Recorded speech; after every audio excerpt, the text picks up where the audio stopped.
لله رب العالمين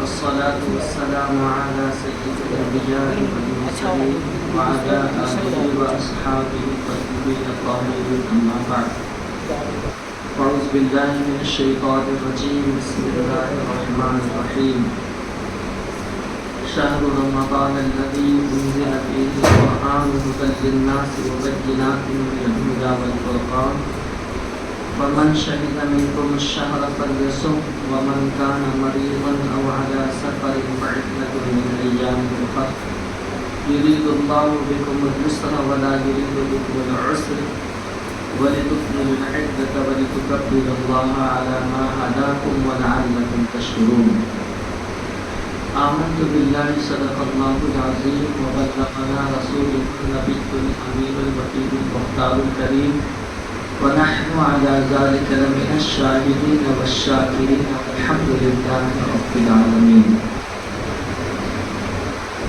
عزیزان محترم، میں نے قرآن مقدس کی آیہ کریمہ کی تلاوت کرنے کا شرف حاصل کیا ہے. اس کے متعلق کچھ باتیں آپ کے گوش گزار کرنے سے پہلے آئیے اور آپ مل کر انتہائی ادب و احترام کے ساتھ اپنی اور ساری کائنات کے مرکز عقیدت نیر تابہ شاہد قوام وکیل امت خضراء غریبوں کے بند و صاحب نائب پروردگار احمد مصطفیٰ جناب محمد رسول اللہ ارواحنا بتا صلی اللہ تعالی علیہ وسلم کی بارگاہ گہربار میں جس طریقے سے درود پاک پڑھا ہوں با آواز بلند پڑھنے کی کوشش کریں. الصلاۃ والسلام علیک یا رسول اللہ،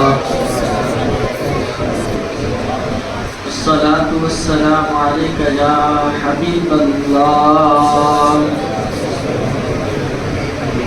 الصلاۃ والسلام علیک یا نبی اللہ صلی اللہ تعالی علیہ وسلم. عزیزان محترم، آج تقریباً 22 شعبان ہو چکے ہیں، بلکہ اس سے زیادہ ہی ہو گئے ہیں، اور گنتی کے صرف چند ہی دن ماہ رمضان کو باقی ہے. وہ بہت ہی عظمت والا، مغفرت والا، جہنم سے آزادی والا مہینہ ہمارے درمیان آ رہا ہے. ماہ رمضان المبارک یہ وہ مہینہ ہے کہ جس کے اندر انسان کے گناہ جو ہے وہ جل جایا کرتے ہیں، ختم ہو جاتے ہیں. اسلامی اعتبار سے یہ 9واں مہینہ ہے، اور رمضان یہ رمز سے بنا ہوا ہے جس کے معنی ہوتے ہیں جلا دینے کی. اس مہینے کا نام رمضان اس لیے پڑا تھا، جس وقت اس کا نام رمضان پڑا تھا اس وقت سخت چلچلاتی دھوپ تھی، تو اسی دھوپ کی مناسبت سے اس مہینے کا نام رمضان پڑ گیا. اور ماہ رمضان میں اللہ تعالیٰ یوں بھی اپنے بندوں پر خاص فضل فرماتا ہے.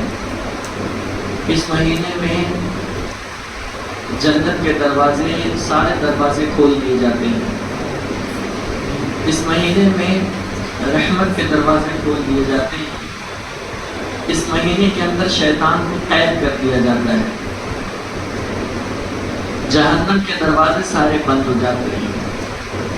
اللہ تعالیٰ بندوں کو ایک نیکی کرنے پر 70 نیکی دیتا ہے. نفل نماز پڑھے تو اللہ فرض کے برابر ثواب ہوتا ہے، اور فرض انسان ادا کرے تو 70 فرضوں کے برابر ثواب عطا فرماتا ہے. بہت عظیم مہینہ ہے ماہ رمضان المبارک. اللہ کے نبی صلی اللہ علیہ وسلم فرماتے ہیں ان الجنۃ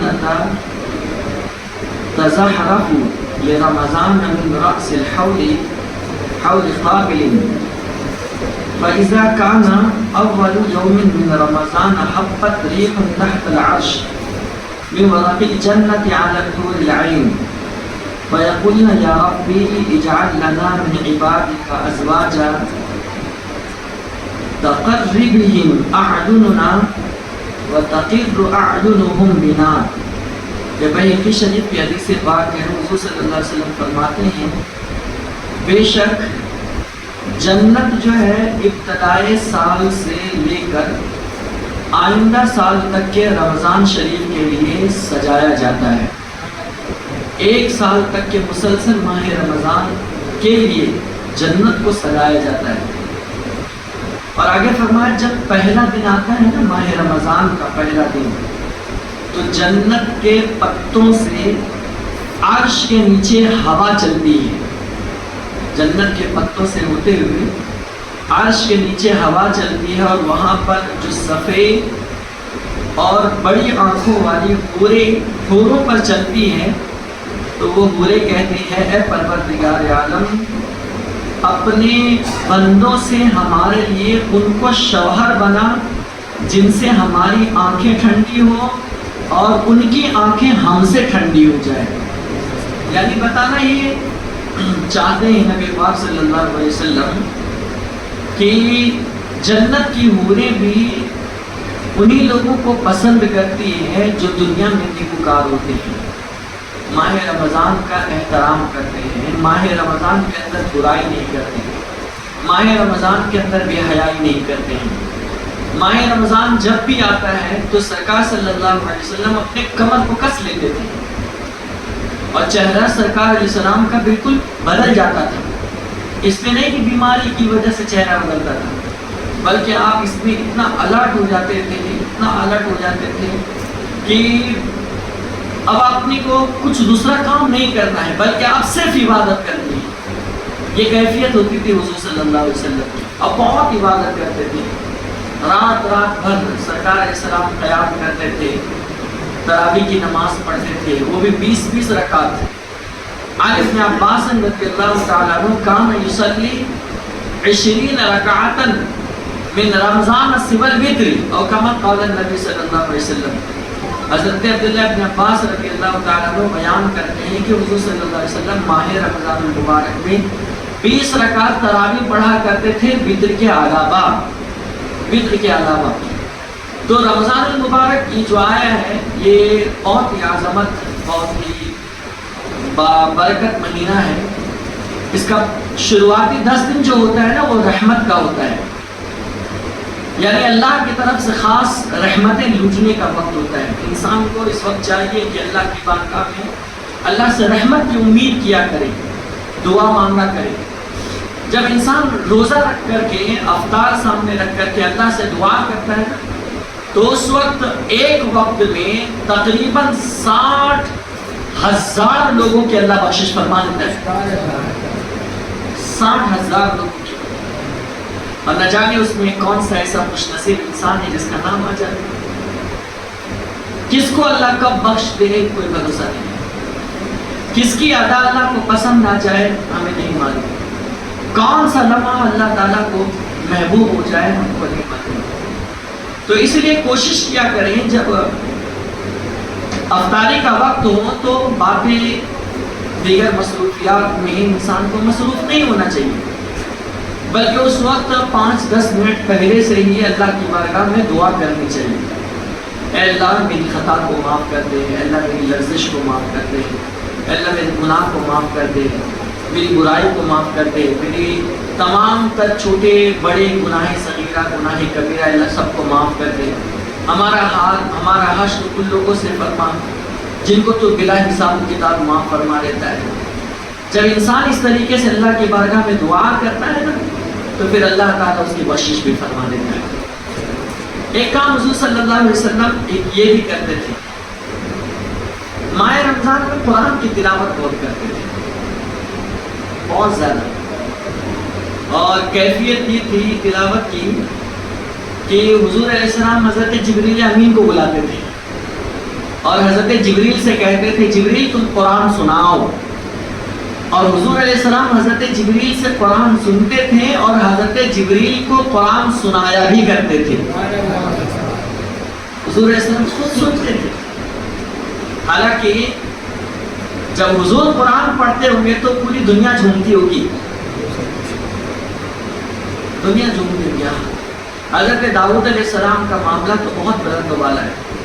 اللہ نے ایسی آواز دی تھی حضرت داؤد کو، لحن داؤدی کہا جاتا ہے. جب آپ زبور کی تلاوت کرتے تھے نا تو اس تلاوت کو سننے کے بعد ایک ایک ہفتے تک کے لوگ بے ہوش ہو کر پڑے رہتے تھے، ایک ایک ہفتے تک. اور بہت سارے تو ایسے خوف خدا سے وہ سن کر کے انتقال ہی کر جاتے تھے. ایک ایک ہفتے کے بعد لوگوں کو ہوش آتا تھا. جس وقت حضرت داؤد علیہ السلام زبور کی تلاوت کرتے تھے، چرند پرند جانور ہوائیں سب کچھ اپنی جگہ پر جو ہے، سب اپنی جگہ پر تھم کر کے ٹھہر کر کے وہ حضرت داؤد علیہ السلام کے کلام کو سنتے تھے. اتنا اچھا قرآن پڑھتے تھے. آج بھی آپ دیکھیے کوئی بچہ حافظ قرآن جس کی آواز اچھی ہو، جب وہ قرآن پڑھتا ہے تو ایسا لگتا ہے کہ یار سنتے رہو، قرآن سنتے رہو، من کرتا ہے. اور وہ قرآن کی آیات جو ہے نا وہ دل میں سماتے رہتی ہے، دل میں سماتے رہتی ہے. میں ابھی ملاڈ میں ایگزام لینے کے لیے بچوں کا گیا ہوا تھا. میں ایسے دن ہوتا ہے میں وہاں جاتا ہوں اور تقریباً 45 بچوں کا، کم و بیش 45 بچوں کا میں نے ایگزام لیا.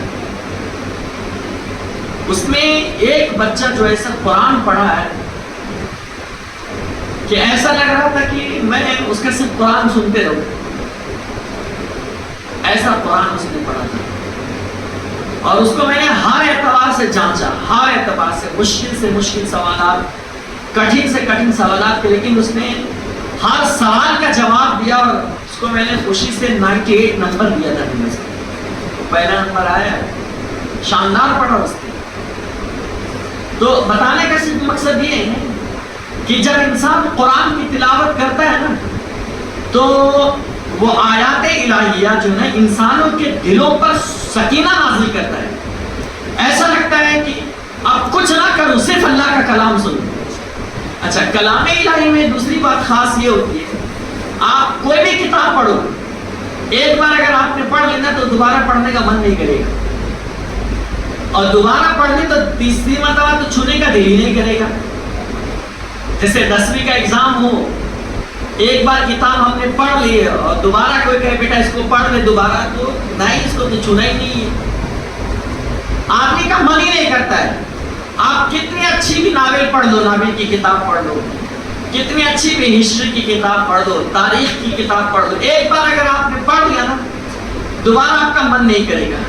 لیکن کلام الہی قرآن مقدس ایسا ہے کہ جس کو جتنی مرتبہ پڑھا جائے گا اور انسان کو اور زیادہ تلذذ پیدا ہوتا چلا جاتا ہے اور انسان کا من کرتا ہے کہ اور پڑھوں اور پڑھوں اور پڑھوں، سرشار ہو جاؤں، ڈوب جاؤں اس کے اندر. اللہ کا کلام ایسا ہوتا ہے. تو حضرت داؤد علیہ السلام جب پڑھتے تھے سب رشک کرتے تھے. لیکن آپ ذرا سوچئے جب داؤد تلاوت کرے تو یہ حال ہے اور میرے مصطفیٰ تلاوت کرتے ہوں گے تو کیا حال ہوگا؟ میرے مصطفیٰ تلاوت کرتے ہوں گے تو کیا حال ہوگا؟ ایک واقعہ میں آپ کو بتاتا ہوں. ایک شخص گزرے ہیں جن کا نام ابو طفیل عمرو دوسی ہے. یہ قبیلے دوست کے رہنے والے تھے، قبیلہ تھا، اور یہ ابو جہل کے پکے دوست تھے، قبیس کا پکے دوست. جب یہ مکہ المکرمہ آئے اور اب یہ بھی حضور علیہ السلام نے بہت جلد ہی اسلام کی دعوت و تبلیغ کا کام شروع کیا تھا. جیسے ہی ابو طفیل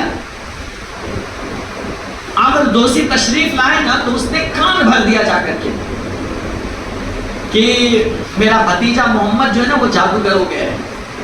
وہ کچھ ایسا منتر پڑھتا ہے کہ جو اس کو سن لے نا وہ اس کا ہو جاتا ہے، اپنا مذہب چھوڑ دیتا ہے. کان بھر کے اس نے، آج بھی کان بھرا جاتا ہے.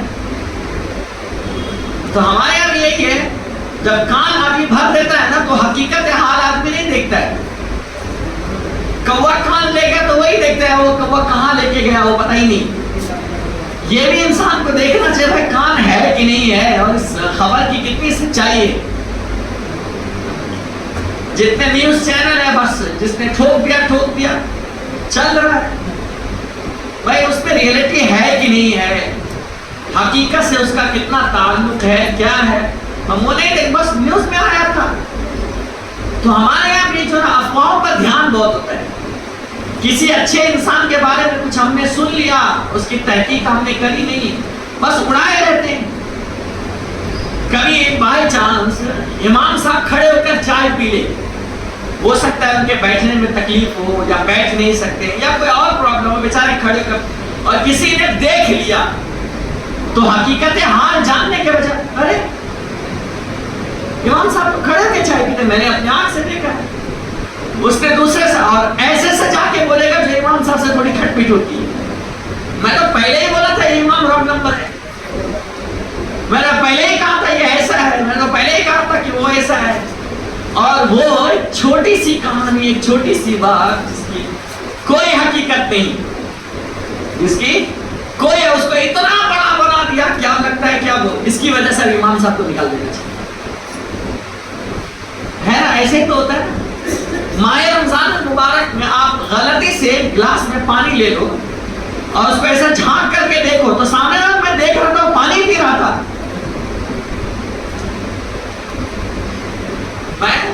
میں نے اپنے آنکھ سے, حالانکہ وہ دیکھا نہیں, وہ کھا رہا تو پانی دیکھ رہا ہے اور سامنے والا بدگمان ہو جاتا ہے.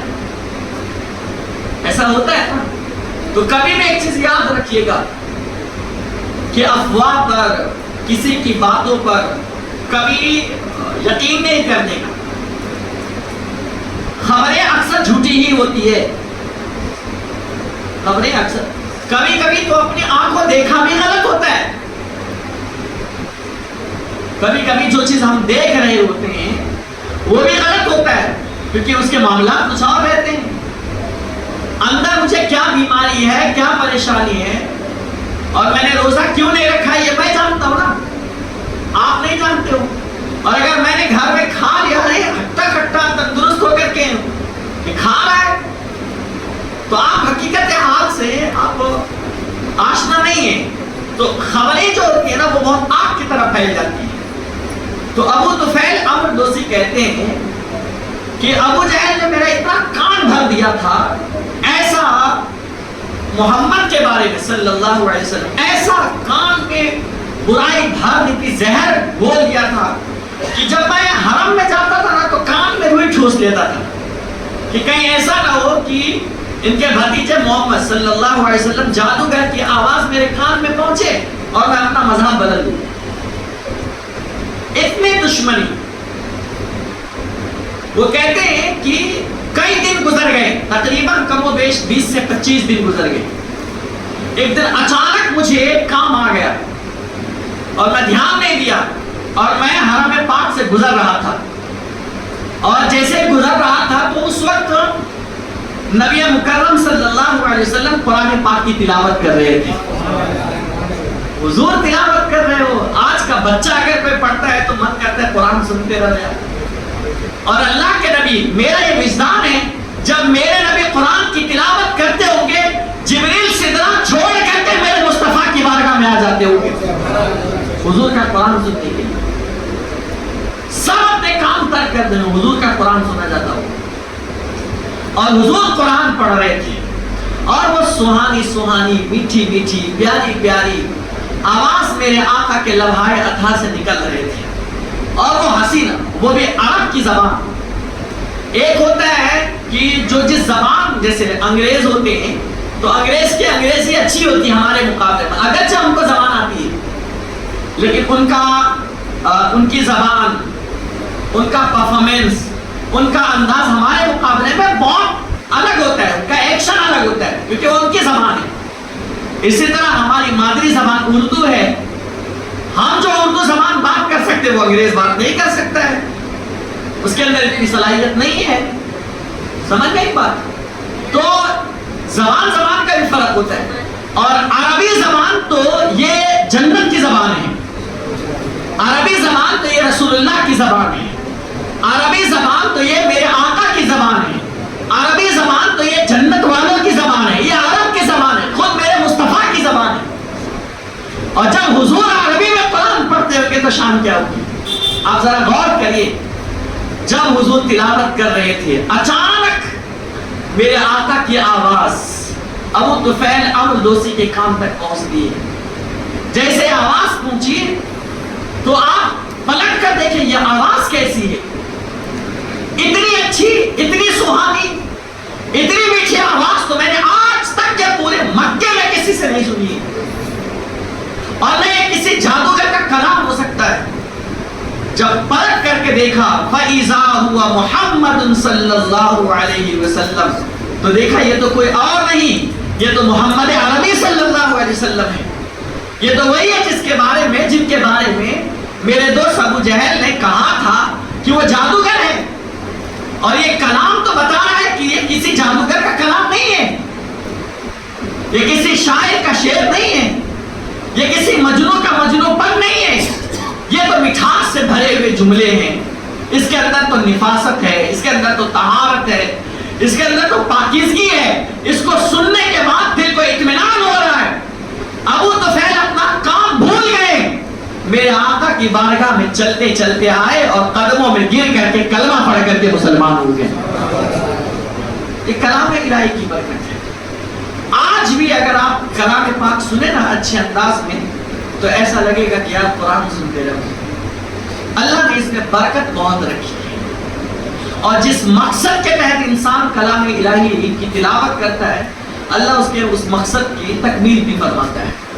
تو ماہ رمضان المبارک کے اندر ایک کام آپ یہ بھی کیا کریں کہ کلام الہی آپ پڑھا کریں، اللہ کا کلام پڑھا کریں، جتنا زیادہ ہو سکے پڑھا کریں. اور تراویح کے اندر قرآن سنا کریں. ایک چیز بتا دیتا ہوں آپ کو، ہمارے یہاں کانسیپٹ کیسا معلوم ہے؟ مسجد دیکھتے ہیں کہ کس میں 20 منٹ میں تراویح ختم ہوتی ہے. 20 منٹ والی سب سے اچھی، 25 منٹ والی سب سے اچھی. حالانکہ وہ سمجھ میں آ رہا ہے کہ نہیں آ رہا ہے کوئی فرق نہیں پڑتا. آپ مجھے بتائیے، آپ تراویح یہ ٹائم پاس کرنے کے لیے پڑھتے ہیں یا اللہ کو راضی کرنے کے لیے پڑھتے ہیں؟ اچھا، یہاں سے نکل کر باہر آدھا گھنٹہ کھڑے رہیں گے، 1 گھنٹہ کھڑے رہیں گے، لیکن نماز میں کھڑے نہیں رہیں گے. اور امام صاحب نے اگر 10 منٹ لیٹ کر دے، آج تو بہت لمبی کر دیا آپ نے، تو تھکا دیا آپ نے. حالانکہ اللہ پاک نے تو آپ کو ایک سنہرا موقع دیا ہے. آپ کو پڑھنا نہیں آتا ہے تو ایک حافظ قرآن سے قرآن سن رہے ہیں. اور جو حافظ قرآن صرف گنگن کر کے ختم کر دیتا ہے نا، اس کا پڑھنا بھی حرام ہے اور سننا بھی حرام ہے، دونوں حرام ہے. قرآن کیا کہتا ہے؟ وَرَتِّلِ الْقُرْآنَ تَرْتِيلًا. قرآن کو ٹھہر ٹھہر کر کے خوب صاف صاف پڑھو. اس کے مخارج، اس کے صفات، اس کا مدہ، یہ سب کچھ صاف صاف طور پر ہونا چاہیے. ہندوستان میں تو قرآن کی بے حرمتی اتنی کر دی ہے ہندوستان کے حافظوں نے کہ جس کا حساب و کتاب ہی نہیں ہے. اچھا، اس میں بھی ظلم یہ ہوتا ہے کہ کہیں پر 3 دن کی تراویح، کہیں پر 5 دن کی تراویح، کہیں پر 7 دن کی تراویح. یہ کہاں سے آ گیا بھیا؟ تراویح تو پورے 29 دن کا نام ہے. چاند دکھے اور چاند دکھنے پر شروع کرو اور چاند دکھنے پر بند کر دو. یہ 3 دن والی تراویح کہاں سے آ گئی؟ اچھا، جو 3 دن کے پڑھتے ہیں اور جو 6 دن کے پڑھتے ہیں، آپ دیکھ لیجئے گا کیا کرتے ہیں. آگے سے زیادہ بیٹھے رہتے ہیں، خوب گپے شپے مارتے رہیں گے. بس امام صاحب جیسے ہی رکوع میں گئے دھڑ دھڑ کر کر اٹھے اور ہاتھ باندھ لیا. تو آپ یہ تراویح پڑھ رہے ہیں، یہ تو کھیل کریں، اللہ کے ساتھ مذاق کر رہے ہو، آپ نماز کے ساتھ مذاق کر رہے ہو، اللہ کے کلام کی بے حرمتی کر رہے ہو. آپ ایک تو آپ کھیل کر، اور میرے آقا علیہ الصلوۃ والسلام کے دور کی بات آپ کو بتاؤں، جو ایسے ہی بیٹھے رہے اور رکوع کا انتظار کرے، حضور کے دور میں ایسے شخص کو منافق کہا جاتا تھا. منافق کیا کرتے تھے؟ حضور کی نماز چل رہی ہے، وہ لوگ پیچھے بیٹھ کر گپے مارتے رہتے تھے، اور جیسے ہی حضور علیہ السلام رکوع میں جاتے تھے وہ کھڑے ہوتے تھے اور پٹ پٹ نیت باندھ کر کے شامل ہو جاتے تھے تاکہ بدنامی سے بچ جاؤ، ادھر ہنسی مذاق کی کرو. اور جو حال منافقوں کا تھا آج وہ حال سنی مسلمانوں کا ہو گیا. اب یہاں سیکنڈ فلور ہے کہ وہ تو نہیں پتا، یا گراؤنڈ فلور ہے نا. ہمارے یہاں چلے آئیے یا دوسری جگہ پر آپ چلے جائیے، سیکنڈ فلور پر کیسا ہوتا ہے معلوم ہے؟ 4 دوستوں کا گروپ، 4 مسلح اور ایک پنکھے کے نیچے، 4 یہاں 4 وہاں 4 وہاں 4 وہاں 4 وہاں اور کھڑے رہتے ہیں. کوئی فوراً نہیں ہے، کوئی ادھر سے دھکا مار رہا ہے تو کوئی ادھر سے دھکا مار رہا ہے، کوئی آگے ڈھکیل رہا ہے، یہی سب چلتی رہتا ہے. تو آپ نماز پڑھنے آئے ہیں یا اللہ کے ساتھ ٹھٹھا مذاق اور ہنسی مذاق کرنے کے لیے آئے؟ رمضان تو آیا تھا بخشش کرانے کے لیے، رمضان تو آیا تھا آپ کے گناہ کے بوجھ کو اتارنے کے لیے، رمضان تو آیا تھا آپ کو سکون دلانے کے لیے، رمضان تو آیا تھا آپ کی نجات کرانے کے لیے. ماہ رمضان کی بے حرمتی کر کے اپنے اوپر گناہوں کا بوجھ تم نے ڈال لیا ہے. ایک حدیث سناتا ہوں آپ کو، اس کو کان کھول کر کے سن لیجیے. ایک حدیث جس کے خلاف کل قیامت کے دن ماہ رمضان شکایت کر دینا، جس کے خلاف ماہ رمضان اللہ کی بارگاہ میں شکایت کر دے، رسول پاک صلی اللہ علیہ وسلم بھی اس کے حوالے سے اللہ کی بارگاہ میں سفارش نہیں کریں گے. جس کے خلاف رمضان نے کمپلین کر دی، مولا یہ اس نے میری بے حرمتی کی ہے، اور وہ آدمی اگر حضور سے جا کر کہے یا رسول اللہ میری سفارش کر دے، حضور فرماتے نہیں، تمہارے خلاف تو رمضان نے کمپلین کی اللہ نے کہا، اور اللہ نے کہا اے میرے حبیب جس کے خلاف رمضان شکایت کرے تم ان کی سفارش کر دے، نہ آنا میری بارگاہ میں. آپ اندازہ لگائیے کیا ہم لوگ ماہ رمضان کا احترام کرتے ہیں؟ ماہ رمضان میں تو رات میں بیٹھ کر خوب لوڈو کیرم میچ اور پوری رات جاگتے رہتے ہیں. اس لیے اللہ تعالیٰ نے ماہ رمضان دیا ہے. دن بھر رات بھر جگو اور دن بھر سو، اور خوب مغرب کے بعد سے کھانا شروع کرو تو سحری تک کھاتے رہو. کھانے پینے کے لیے ایسا نہیں، یہ تو تقویٰ والا مہینہ ہے. کیا کہا قرآن؟ یا ایھا الذین آمنوا کتب علیکم الصیام کما کتب علی الذین من قبلکم لعلکم تتقون. اے ایمان والو تم پر روزے فرض کیے گئے ہیں جیسا کہ اگلوں پر فرض کیا گیا تھا. کیوں؟ اس لیے کہ اس کی وجہ سے اللہ تمہیں متقی بنا دے. تقویٰ دینے کے لیے، اللہ سے قریب کرنے کے لیے مہینہ آپ کو دیا تھا، اور آپ ہیں کہ اس مہینے میں تقویٰ اختیار کرنے کے بجائے اور اس مہینے کی بے حرمتی کرتے جاتے ہیں. تو کہاں سے اللہ کا انعام برسے گا آپ کے اوپر؟ کہاں سے رب کی رحمتیں برسے گی آپ کے اوپر؟ کہاں سے رب کا فضل آپ کے اوپر آئے گا؟ کہاں سے اللہ کی رحمتیں جم برسے گی؟ اس لیے ماہ رمضان کی بے حرمتی نہ کرو. ماہ رمضان نے اگر تمہارے خلاف اللہ کی بارگاہ میں شکایت کر دی تو پھر کوئی نہیں ہے جو تمہیں سہارا دے سکتا ہے. ایک اور بات آپ کو بتاؤں، سرکار دو عالم صلی اللہ علیہ وسلم منبر پر تشریف لے جا رہے تھے، چڑھ رہے تھے.